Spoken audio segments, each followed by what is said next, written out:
शिकवलंय का मी लाटायला? पीठ घे. लाट आता. आतापासूनच सगळी कामे शिकली पाहिजेत. काय हे? स्ट्रॉबेरी. हे काय? आंबा. द्राक्षला आंबा म्हणून खाती तू?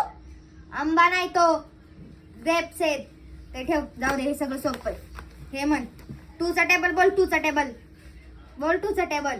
2 1 जा 2, 2 2 जा 4, 2 2 जा ते सोड, जाऊ दे. असं म्हण, बे बे बे 2 4 बेत्रिक 6 बोल. नको ना बांधू, तसंच राहू दे ना. असंच राहू दे. मोकळी केस जिपऱ्या गळ्यात घ्यायच्यात काय? अजिबात नाही. केस अशी बांधून जायची. असंच नीट पुसायचं. तिथं पुस, टक तिथं. आताच सगळी कामं शिकायची. मला पण दे ना. नाही, डॉक्टरने काय सांगितलंय? बाहेरचं नाही खायचं. जा चल.